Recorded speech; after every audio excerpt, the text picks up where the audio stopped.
My dear friends, আজি মই upcoming Assam টেটৰ বাবে CDP অৰ্থাৎ চাইল্ড ডেভেলপমেন্ট এণ্ড পেডাগজিৰ ওপৰত আনটি খুবেই গুৰুত্বপূৰ্ণ ভিডিও লৈ আহিছো। এই ভিডিওটোত মই আলোচনা কৰিবলৈ ল'ম মেথডছ অফ লাৰ্নিং মানে শিকনৰ পদ্ধতিসমূহ। তো মই আপোনালোকে জানে যে অলৰেডি বহুতো ভিডিও প্ৰস্তুত কৰিলো ইংলিশ গ্ৰামাৰৰ ওপৰত, ইংলিশ পেডাগজিৰ ওপৰত আৰু চাইল্ড ডেভেলপমেন্ট এণ্ড পেডাগজিৰ ওপৰত ভিডিও প্ৰস্তুত কৰি আছো। এতিয়াও যদি মোৰ চেনেলটো সাবস্ক্ৰাইব কৰা নাই, মোৰ চেনেলটো সাবস্ক্ৰাইব কৰক আৰু বেল আইকনটো প্ৰেছ কৰি ৰাখক যাতে মই পৰৱৰ্তী ভিডিও আপলোড কৰাৰ লগে লগে সোনকালে নোটিফিকেশনটো পাই যায়। আৰু পাৰিলে ইংলিশ গ্ৰামাৰ আৰু ইংলিশ পেডাগজি বা চাইল্ড ডেভেলপমেন্ট এণ্ড পেডাগজিৰ যদি ভিডিওৰ প্ৰয়োজন হয় তেন্তে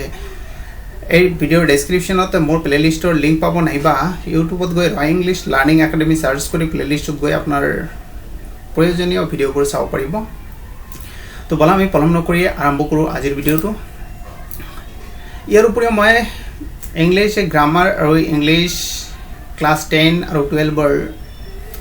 প্ৰতিটো লেসনৰ নোটছ অলৰেডি দি দিছোঁ, এই ভিডিও ডেসক্ৰিপশনত পাই যাব। তো সেইবিলাক লৈও আপোনালোকে প্ৰিপাৰেশ্যন ল'ব পাৰে। তো বলা আমি পলম নকৰি আৰম্ভ কৰোঁ আজিৰ ভিডিওটো। আজিৰ ভিডিওটোত মই চাইল্ড ডেভেলপমেন্ট এণ্ড পেডাগজিৰ এটা টপিক মেথডছ অফ লাৰ্নিং মানে শিকনৰ পদ্ধতিসমূহ আলোচনা কৰিম। মনোবৈজ্ঞানিকসকলে শিকনৰ নানা ধৰণৰ পদ্ধতি আগবঢ়াইছে, তাৰে তিনিটা মূল পদ্ধতি। মনোবৈজ্ঞানিকসকলে সাধাৰণতে শিকনৰ পদ্ধতি সম্পৰ্কে বিভিন্ন পদ্ধতি আগবঢ়াইছে, তাৰে ভিতৰত মূল পদ্ধতি তিনিটা খুবেই গুৰুত্বপূৰ্ণ। এই তিনিটাৰ ভিতৰত কোশ্চেন পাবই পাব। নাম্বাৰ 1 হ'ল প্ৰচেষ্টা আৰু ভুল শিকন পদ্ধতি, ইংলিছত ইয়াক trial and error method of learning বুলি কোৱা হয়। আৰু নাম্বাৰ 2 হ'ল অন্তৰ্দৰ্শন শিকন পদ্ধতি, ইনচাইটফুল মেথড অফ লাৰ্নিং। আৰু নাম্বাৰ 3 হ'ল অনুবন্ধনৰ দ্বাৰা শিকন পদ্ধতি। তো আজিৰ ভিডিওটোত মই প্ৰচেষ্টা আৰু ভুল শিকন পদ্ধতি শিকাবলৈ যত্ন কৰিম, কাৰণ একেটা ভিডিওত আলোচনা কৰিলে ভিডিওটো বৰ ডাঙৰ হ'ব আৰু আপোনালোকেও আমনি পাব। তো এটাৰ পিছতে এটা ভিডিও পাই থাকিব। তো বলা আমি আৰম্ভ কৰোঁ আজিৰ টপিকটো। আজিৰ টপিক হ'ল প্ৰচেষ্টা আৰু ভুল শিকন পদ্ধতি। তো প্ৰচেষ্টা আৰু ভুল শিকন পদ্ধতিনো কি? Trial and error method of learning এইটোনো কি? তাৰ কেইবাটাও গুৰুত্বপূৰ্ণ মই পইণ্ট আপোনালোকৰ বাবে আনিছোঁ। এই পইণ্ট কেইটা ভালকৈ মনত ৰাখিব, প্ৰতিটো পইণ্টতে এটাকৈ কোশ্চেন হ'ব পাৰে। এই শিকন পদ্ধতি এডৱাৰ্ড লি থৰ্ণ্ডাইক ইংলিছ টাৰ্মটো মনত ৰাখিব। থৰ্ণ্ডাইকৰ সংযোগবাদ নামৰ এটা কি আছে, শিকন তত্ত্ব আছে, এই তত্ত্বৰ ওপৰত প্ৰতিষ্ঠিত। তো ইয়াত এটা কোশ্চেন হ'ব পাৰে যে প্ৰচেষ্টা আৰু ভুল পদ্ধতি কাৰ বা কোন মনোবৈজ্ঞানিকৰ তথ্যৰ ওপৰত প্ৰতিষ্ঠিত? কি হ'ব তেন্তে এডৱাৰ্ড থৰ্ণ্ডাইক। আৰু কোন তত্ত্বৰ এডৱাৰ্ড থৰ্ণ্ডাইকৰ কোন তত্ত্বৰ ওপৰত প্ৰতিষ্ঠিত? সংযোগবাদ, কানেক্টিভিজম, এইটো পিছত পাব। তো মনত ৰাখিব যে এই প্ৰচেষ্টা আৰু ভুল পদ্ধতিটো কাৰ শিকন তত্ত্বৰ ওপৰত প্ৰতিষ্ঠিত? থৰ্ণ্ডাইকৰ শিকন পদ্ধতিৰ ওপৰত প্ৰতিষ্ঠিত। মাজে মাজে কোশ্চেন আহে। আৰু কি কোন তত্ত্বৰ ওপৰত? সংযোগবাদ নামৰ এটা কি আছে, শিকন তত্ত্ব আছে, ইয়াৰ ওপৰত প্ৰতিষ্ঠিত। নাম্বাৰ 2 পইণ্ট, তেওঁৰ মতে শিকন হ'ল উদ্দীপক আৰু প্ৰতিক্ৰিয়াৰ মাজত সংযোগ সাধন ফল। তেওঁৰ মতে মানে থৰ্ণ্ডাইকৰ মতে হ'ল শিকন তেতিয়া হ'ব যেতিয়া উদ্দীপক মানে ষ্টিমুলাৰ আৰু প্ৰতিক্ৰিয়া মানে ৰেছপন্সৰ মাজত কি হ'ব, এটা সংযোগ সাধন হ'ব। তেতিয়া সংযোগ সাধনৰ পিছত মানে এটা যোগাযোগ হ'ব, যোগাযোগৰ পিছত যিটো কি মানে তাৰ ৰিজাল্ট ওলাব সেইটো হ'ল শিকন। মানে উদ্দীপক মানে হ'ল একচুৱেলি মানে কিবা এটা হুলস্থুলীয়া পৰিৱেশৰ সৃষ্টি হ'ল, আৰু তাৰপিছত সেইটো টপিক লৈ কি বহুত ৰেছপন্স দেখা গ'ল, বহুতে কিবা মতামত আগবঢ়ালে, আৰু তাৰপিছত যিটো তাৰ সমাধান ওলাব সেইটোৱে কি হ'ব, সেইটোৱে হ'ল আপোনাৰ প্ৰচেষ্টা আৰু ভুল পদ্ধতিৰ গুৰুত্বপূৰ্ণ বৈশিষ্ট্য। নাম্বাৰ 3 চমুকৈ ইয়াকে SR চুক্তি তত্ত্ব বুলি কোৱা হয় SR S মানে হল ষ্টিমুলাৰ আৰু R মানে হল ৰেসপন্সেস চমুকৈ ইয়াক SR চুক্তি তত্ত্ব বুলি কোৱা হয় কোশ্চন হ'ব পাৰে যে কোনটো তত্ত্বক SR চুক্তি তত্ত্ব বুলি কোৱা হয় তেন্তে কি হ'ব প্ৰচেষ্টা আৰু ভুল শিকন পদ্ধতি মই কিন্তু MCQ আগতে দিয়া নাই আৰু MCQ ৰ ওপৰত আপোনালোকে গুৰুত্ব নিদিব তেতে আপোনালোকে সকলো কোশ্চনৰ এনসাৰ কৰিব নোৱাৰিব আপোনালোকে বিশেষকৈ থিওৰিৰ ওপৰত মানে প্ৰতিটো থিওৰি একেবাৰে খুঁটিনাটি যিখিনি আছে আটাইকেইটা পয়েন্ট আপোনালোকে জানিব চেষ্টা কৰক কাৰণ আজিকালি ইমান সহজ কোশ্চন নিদিয়ে সেইকাৰণে আপোনালোকে MCQ ৰ ওপৰত গুৰুত্ব নিদি মানে থিওৰিৰ ওপৰত গুৰুত্ব দিয়ক নেক্সট হল এই শিকন পদ্ধতি মতে পৰিবেশে উদ্দীপক ৰূপে ব্যক্তিৰ ওপৰত প্ৰতিক্ৰিয়া কৰে আৰু ব্যক্তিয়ে সংবেদনৰ জৰিয়তে তাৰ প্ৰতিক্ৰিয়া কৰে তো এই পদ্ধতি মতে কি বলো পৰিবেশে কি হিচাপে উদ্দীপক ৰূপে ব্যক্তিৰ ওপৰত ক্ৰিয়া কৰে আৰু ব্যক্তিয়ে সংবেদনৰ জৰিয়তে তাৰ প্ৰতিক্ৰিয়া কৰে নেক্সট পালো উদ্দীপক আৰু প্ৰতিক্ৰিয়াৰ মাজত এই সংযোগ প্ৰক্ৰিয়া পুনৰাবৃত্তিৰ দ্বাৰা শক্তিশালী কৰিব পাৰি যেতিয়া কি কোনো এটা হুলস্থুলীয়া পৰিবেশ সৃষ্টি হয় আৰু কি তাৰ বিভিন্ন ধৰণৰ কি মানে যুক্তি তৰ্ক আগবঢ়োৱা হয় তাৰ পিছত যেটো মানে পুনৰাবৃত্তি মানে ৰিপিটেশন হৈ থাকে তাৰ পিছত যেটো মানে সকলোৱে যুক্তি দিয়াৰ পিছত যেটো সমাধানত উপনীত হয় হেতু হল প্ৰচেষ্টা আৰু ভুল পদ্ধতি নেক্সট আইছো একেটা হল মানে প্ৰচেষ্টা আৰু ভুল শিকন পদ্ধতিৰ মূল বিষয়বস্তু এইকেইটা কথা ভালকে মনত ৰাখিব ইয়াৰ পৰাই আপোনালোকে এটা কোশ্চেন পাব নেক্সট আইছো এতিয়া প্ৰচেষ্টা আৰু ভুল পদ্ধতিৰ কিছুমান কি আছে বৈশিষ্ট্য আছে এই বৈশিষ্ট্যবোৰ খুবই গুৰুত্বপূৰ্ণ প্ৰচেষ্টা আৰু ভুল পদ্ধতি শিকনৰ বা প্ৰচেষ্টা আৰু ভুল শিকন পদ্ধতিৰ বৈশিষ্ট্য Number 1 প্ৰচেষ্টা আৰু ভুল শিকন পদ্ধতি এক ক্ৰমাগত প্ৰক্ৰিয়া প্ৰচেষ্টা আৰু ভুল শিকন পদ্ধতি এক ক্ৰমাগত প্ৰক্ৰিয়া মানে ক্ৰম অনুযায়ী প্ৰচেষ্টা আৰু ভুল শিকন পদ্ধতি কি পদ্ধতিত এটা ক্ৰম অনুযায়ী শিক্ষাৰ্থীয়ে বা শিক্ষকে কিবা এটা নতুন বস্তু শিকে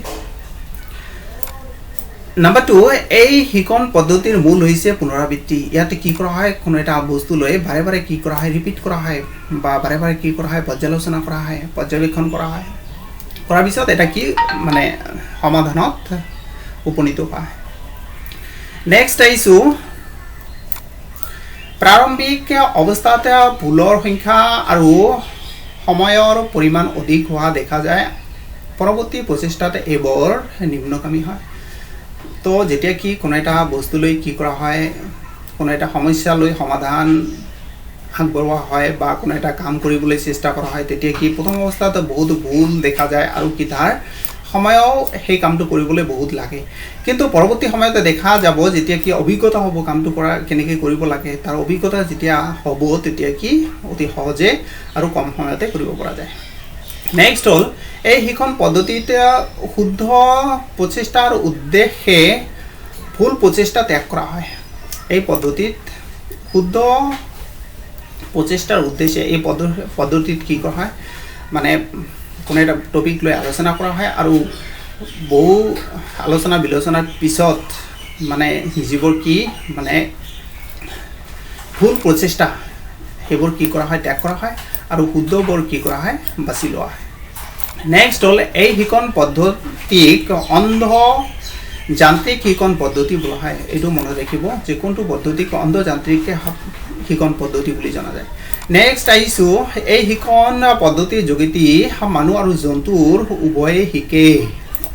এই শিকন পদ্ধতিৰ যোগেদি মানুহ আৰু জন্তু উভয়ে শিকে এই পদ্ধতিৰ যোগেদি মানুহ শিকিব পাৰে বা জন্তুও শিকিব পাৰে তো এইকেইটা হল প্ৰচেষ্টা আৰু ভুল শিকন পদ্ধতিৰ বৈশিষ্ট্য এই বৈশিষ্ট্যকেইটা ভালকে মনত ৰাখিব ইয়াৰ পৰা কোশ্চেন আহিব পাৰে নেক্সট আইছো খুব ইম্পৰ্টেন্ট টপিক লৈ প্ৰচেষ্টা আৰু ভুল শিকন পদ্ধতিৰ শৈক্ষিক মূল্য মানে education implication of trial and error method of learning মানে শৈক্ষিক ক্ষেত্ৰত ইয়াৰ গুৰুত্ব বা প্ৰভাৱ নম্বৰ 1 এই শিকন পদ্ধতিয়ে শিক্ষাৰ্থী নিজস্বভাৱে পুনৰ চেষ্টাৰ দ্বাৰা বিভিন্ন বিষয়ত যোগ্যতা অৰ্জন কৰিবলৈ সক্ষম হয় এই পদ্ধতি কি কৰে শিক্ষাৰ্থীয়ে বাৰে বাৰে কোনো এটা বস্তু চেষ্টা কৰাৰ পিছত কোনো এটা সমস্যা সমাধান কৰাৰ বাবে বাৰে বাৰে চেষ্টা কৰাৰ পিছত তেওঁ কি এটা যোগ্যতা অৰ্জন কৰিবলৈ এটা কি মানে তেওঁ এক্সপেৰিয়েন্স বা অভিজ্ঞতা লাভ কৰিবলৈ কি হয় সক্ষম হয় কেনেকৈ কৰিব লাগে নাম্বাৰ 2 এই শিক্ষণ পদ্ধতিয়ে ক্ৰিয়াৰ যোগেদি শিক্ষাৰ ওপৰত গুৰুত্ব আৰোপ কৰা হয় এই শিক্ষণ পদ্ধতিয়ে বা এই শিক্ষণ পদ্ধতিত ক্ৰিয়াৰ যোগেদি শিক্ষাৰ ওপৰত গুৰুত্ব আৰোপ কৰা হয় এই শিক্ষণ পদ্ধতিত কি কৰা হয় এক্টিভিটিৰ জৰিয়তে মানে শিশুসকলক কি কৰা হয় পাঠদান কৰা হয় নেক্সট আইছো এই শিক্ষণ পদ্ধতিয়ে ব্যৱহাৰিক শিক্ষা প্ৰদান কৰে এই শিক্ষণ পদ্ধতিতে কি কৰা হয় প্ৰেক্টিকেল কি কৰা হয় টিচিং বা লাৰ্নিং প্ৰসেস এই শিক্ষণ পদ্ধতিত ব্যৱহাৰ কৰা হয় নেক্সট আইছো এই শিক্ষণ পদ্ধতিত ব্যৱহাৰিক জ্ঞানৰ জৰিয়তে শিক্ষক আৰু শিক্ষাৰ্থী উভয়ে অভিজ্ঞতা লাভ কৰিব পাৰে যেহেতু কি কৰা হয় এই পদ্ধতিতে প্ৰেক্টিকেল কোনো এটা বস্তু দেখাই দিয়া হয় সেই কাৰণে শিক্ষকেও হয়তো কোনো এটা নজনা কথা জানিব পাৰে বা শিক্ষাৰ্থীও কোনো এটা নজনা কথা জানিব পাৰে তো শিক্ষক আৰু শিক্ষাৰ্থী উভয়ে এই পদ্ধতিৰ জৰিয়তে প্ৰচেষ্টা আৰু ভুল পদ্ধতিৰ জৰিয়তে শিক্ষা লাভ কৰিব পাৰে বা জ্ঞান অৰ্জন কৰিব পাৰে নেক্সট আইছো এই শিক্ষণ পদ্ধতিৰ যোগেদি বেয়া অভ্যাস ত্যাগ কৰি ভাল অভ্যাস গঠন কৰিব পাৰি যেহেতু এই শিক্ষণ পদ্ধতিতে বাৰে বাৰে কি কৰা হয় প্ৰথমে কি কৰা হয় কাম কৰিব চেষ্টা কৰা হয় তাৰ পিছত হয়তো যিবোৰ চেষ্টাত আপোনালোকে বিফল হৈছে সেইবোৰ ত্যাগ কৰি আপোনালোকে যিটো চেষ্টাত আপোনালোকে কি হৈছে সফল হৈছে সেইবোৰ চেষ্টা কি কৰিব আপোনালোকে অৰ্জন কৰিব বা এই শিক্ষণ পদ্ধতিৰ যোগেদি বেয়া অভ্যাসবোৰ ত্যাগ কৰি আমি কি যেহেতু বাৰে বাৰে ৰিপিট কৰা হয় ৰিপিট কৰাৰ পিছত আমি গম পাওঁ যে কোনটো ভাল কোনটো বেয়া তো বেয়াবোৰ ত্যাগ কৰি আমি ভালবোৰ কি কৰিব পাৰি গঠন কৰিব পাৰি বা ভাল অভ্যাসে কি কৰিব পাৰি গঠন কৰিব পাৰি নেক্সট আইছো অনগ্ৰসৰ বুদ্ধিৰ ল'ৰা ছোৱালীৰ বাবে এই শিক্ষণ পদ্ধতি বেছি উপযোগী যিবোৰ ল'ৰা ছোৱালী অলপ মেধাৱী কম বুজে মানে স্লো লাৰ্নাৰ তেওঁলোকৰ বাবে এই শিক্ষণ পদ্ধতি খুবেই গুৰুত্বপূৰ্ণ তো এইকেইটা আছিল আজিৰ ভিডিঅ'ৰ মূল বিষয়বস্তু তো এই ভিডিঅ'টোত আমি কি আলোচনা কৰিলোঁ মেথডছ অফ লাৰ্নিং মানে শিক্ষণ পদ্ধতিৰ তিনিটা কি আছে মূল মানে পদ্ধতি আছে মেথডছ অফ লাৰ্নিং মানে শিক্ষণ পদ্ধতি তিনিটা কি আছে মূল পদ্ধতি আছে বহুতো পদ্ধতি আছে তাৰ ভিতৰত তিনিটা মূল তাৰে কি প্ৰচেষ্টা আৰু ভুল শিক্ষণ পদ্ধতিটো সম্পৰ্কে আমি কি কৰিলোঁ আলোচনা কৰিলোঁ প্ৰথমে আলোচনা কৰিলোঁ প্ৰচেষ্টা আৰু ভুল শিক্ষণ পদ্ধতিৰ কেইবাটাও গুৰুত্বপূৰ্ণ কথা খুবেই গুৰুত্বপূৰ্ণ তাৰপিছত আলোচনা কৰিলোঁ বৈশিষ্ট্যসমূহ তাৰপিছত আলোচনা কৰিলোঁ যে শিক্ষাৰ ক্ষেত্ৰত বা শিক্ষাৰ ফিল্ডত বা এডুকেশ্যন ফিল্ডত এই প্ৰচেষ্টা আৰু ভুল শিক্ষণ পদ্ধতি কিমান বা শৈক্ষিক ক্ষেত্ৰত কিমান মানে যোগ্যতা সম্পন্ন বা ইয়াৰ কিমান ভিত্তি আছে তো এয়াই আছিল আজিৰ ভিডিঅ'টো পিছৰ ভিডিঅ'বোৰত মই বাকী টপিকবোৰ আলোচনা কৰিবলৈ যত্ন কৰিম তো ভিডিঅ'টো ভাল লাগিলে অৱশ্যই চেনেলটো ছাবস্ক্ৰাইব কৰক আৰু বেল আইকনটো প্ৰেছ কৰি ৰাখক যাতে পিছৰ ভিডিঅ' আপলোড কৰাৰ লগে লগে সোনকালে নটিফিকেশ্যনটো পাই যায় তো পিছত এটা ভিডিঅ'ত লগ পোৱাৰ আশাৰে আজিৰ ভিডিঅ'টো ইয়াতে সামৰণি মাৰিছোঁ ধন্যবাদ